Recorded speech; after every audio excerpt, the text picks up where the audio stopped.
এক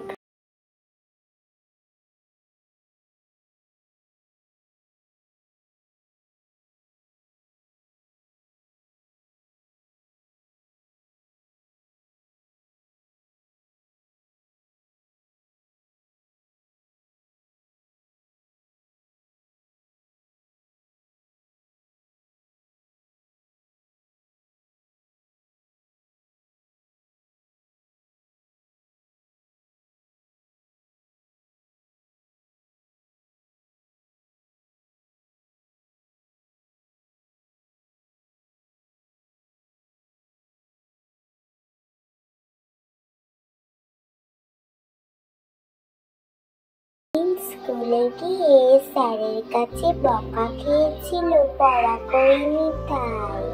কেন রে বিশ্ব, তুই তো পড়াশোনায় কত ভালো, তাহলে স্যারের কাছে বকা খেলি কেন? আসলে কাকি, বিশ্বর তো কদিন আগে খুব শরীর খারাপ হয়েছিল, ওই জন্য ও মনে হয় সেদিন স্কুলে পড়া করে যেতে পারেনি। মন্টি হয়তো সেটা জানে।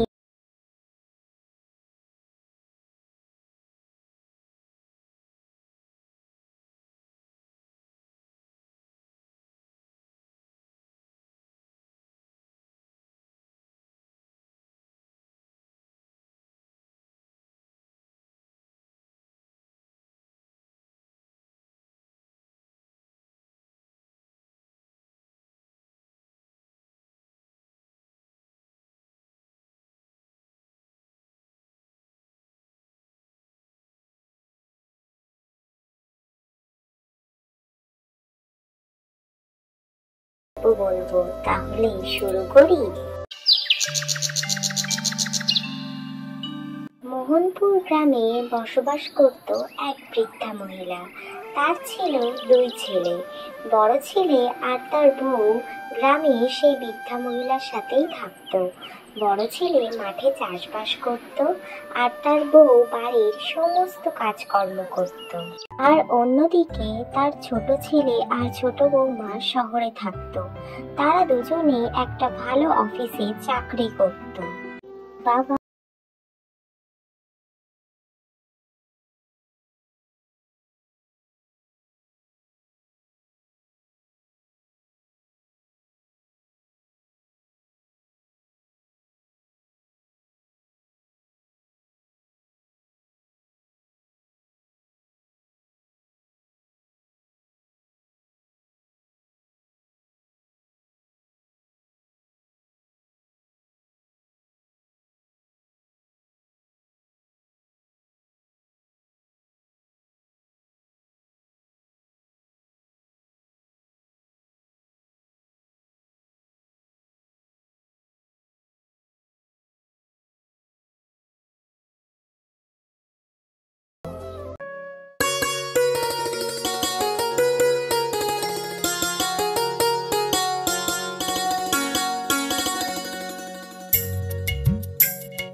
এরই মধ্যে একদিন তার ছোট ছেলে আর ছোট বৌমা তাদের বাড়িতে আসে।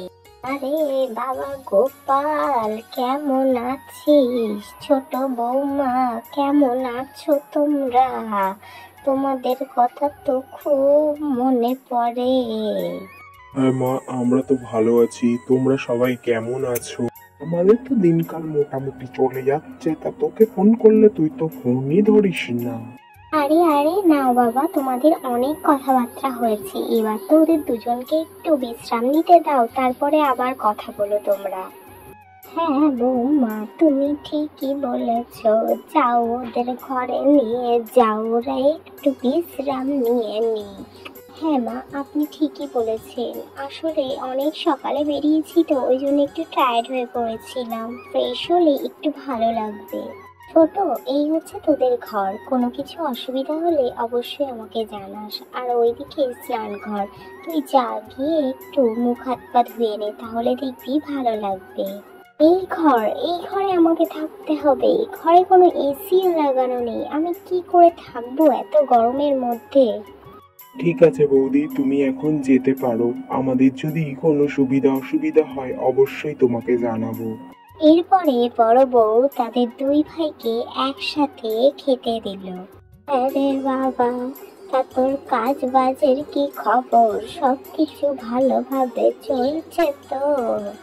কাজবাজের কথা আর কি বলবো তোমাকে মা, এখন কাজের খুব চাপ চলছে অফিসে, ওই জন্য তো এই কদিন তোমার কোনো ফোনই আমি ধরতে পারলাম না।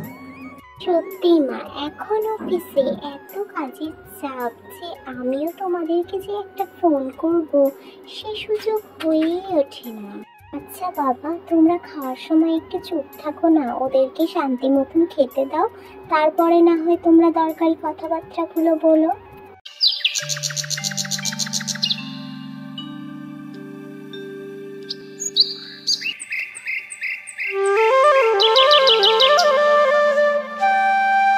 খাওয়া দাওয়া শেষ করে গোপাল গ্রামের রাস্তাঘাট একটু ঘুরে দেখতে বের হয়। তখনই তার সাথে দেখা হয় গ্রামের দুজন বয়স্ক ব্যক্তির সাথে। আরে গোপাল, কেমন আছিস বাবা? ভালো আছিস তো? কবে এই শহর থেকে? হ্যাঁ কাকা, আমি তো ভালো আছি। তোমরা কেমন আছো? অনেক দিন বাদে তোমাদের সাথে দেখা হলো। হ্যাঁ বাবা, আমরা ওই কোনো রকমে বেঁচে যাচ্ছি, ওই খেয়ে পরে দিন চলে যাচ্ছে, এই অনেক আমাদের।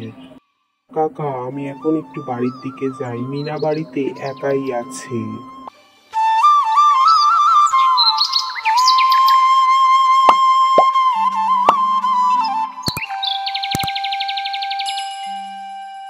পরের দিন সকালবেলা হরেন গোপালকে নিয়ে মাঠের রাস্তায় যায়।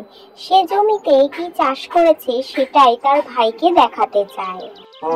আজ তোমাদেরকে একটা জরুরি কথা বলবো বলে এই ঘরে ডেকে নিয়ে এসেছি। তা কি জরুরি কথা বলবি বাবা? বল, তোর কথা শুনবো বলেই তো হন্তদন্ত হয়ে ছুটে আসলাম এই ঘরেতে। মা, তুমি আমার সম্পত্তির ভাগটা বুঝিয়ে দাও। আমি ওই জন্যই শহর থেকে গ্রামে এসেছি এত কাজের মধ্যে। আমি সমস্ত কিছু ভাগ বাটোয়ারা করে বিক্রি করে এখান থেকে চলে যাব। এটা তুই কি বলছিস ভাই? জমি ভাগ হবে মানে? এটা তো বাবার অনেক পুরনো সম্পত্তি, এটা কি করে ভাগ করব? তারপরে যদি ভাগও করি, তুই তো আবার বলছিস বিক্রি করে দিয়ে চলে যাবি। কার না কার হাতে দিবি, তারপরে কি থেকে কি হবে? দেখো মা, আমি কিন্তু কোনো কথাই শুনবো না। আমাকে জমির ভাগ বুঝিয়ে না দিলে আমি তোমাদের সাথে আর কোনো সম্পর্ক রাখবো না। আমি এখান থেকে মিনাকে নিয়ে চলে যাব। কি গো, আমার তো আর ভালো লাগছে না এখানে, এত গরম। তারপরে তুমি আমাকে যে কথা বলে নিয়ে আসলে সম্পত্তির ভাগ হবে নাকি, কই সেটাও তো তুমি করতে পারছো না। কতদিন থাকতে হবে বলো তো এইখানে? আরে তুমি কোনো চিন্তা করো না মিনা, আমার যা বলার বলে দিয়েছি মা আর দাদাকে। ওরা এবার ঠিক করুক সম্পত্তির ভাগ করবে নাকি আমার সাথে কোনো সম্পর্ক রাখবে না। এরই মধ্যে হঠাৎই একদিন বড় বউয়ের শরীরটা খারাপ করে বসে। কি গো দিদি, অনেক তো বেলা হলো, তা ব্রেকফাস্টটা কি পাবো না নাকি? না রে ছোট, আসলে আমার শরীরটা তো খুব খারাপ, ওই জন্য আমি উঠতে পারছি না। তুই কি আজকে সকলের জন্য একটু রান্না করতে পারবি ছোট? কি, আমি রান্না করব? আমি কি তোমাদের জন্য এখানে রান্না করতে এসেছি? আমি একদমই পারবো না কোনো রান্না বান্না করতে। আচ্ছা ছোট, তোকে কিছু করতে হবে না রে, আমি করছি রান্নাটা। এরপরে তাদের মধ্যে সব সময় ঝগড়া অশান্তি লেগেই থাকতো ওই জায়গা জমি ভাগ করা নিয়ে। এরই মধ্যে হঠাৎই একদিন ছোট বৌমা অসুস্থ হয়ে পড়ে, আর তাকে সেবা যত্ন করে তার শাশুড়ি মা আর তার বড় দিদি সুস্থ করে তোলে। মা, আমার অনেক বড় ভুল হয়ে গেছে, তোমাদের সাথে আমি অনেক খারাপ ব্যবহার করেছি, তোমরা পারলে আমাকে ক্ষমা করে দিও। এইসব তুমি কি বলছো ছোট বৌমা?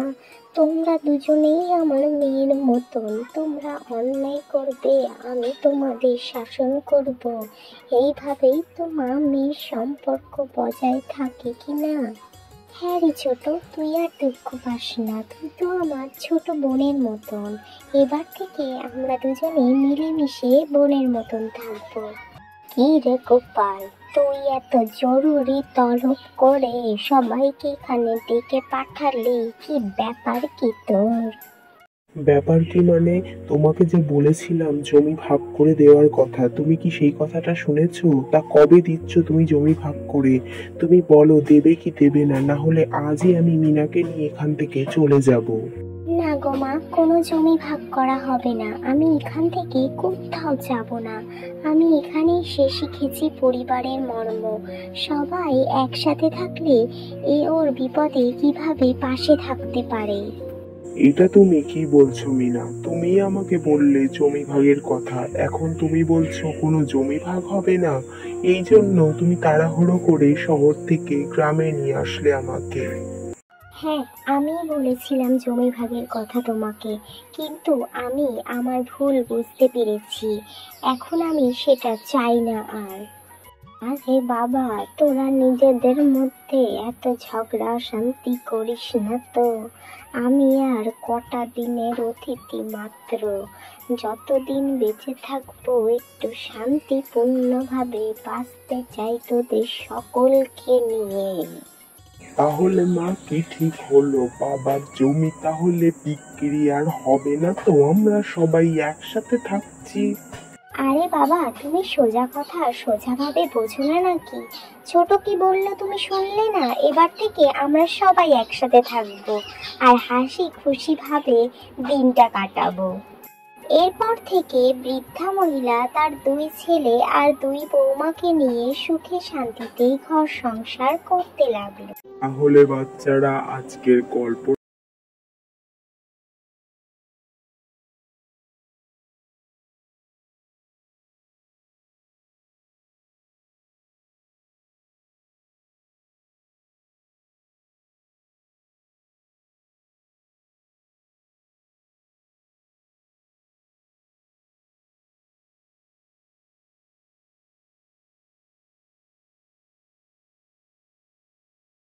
হিংসার ফল সব সময় খারাপ হয়।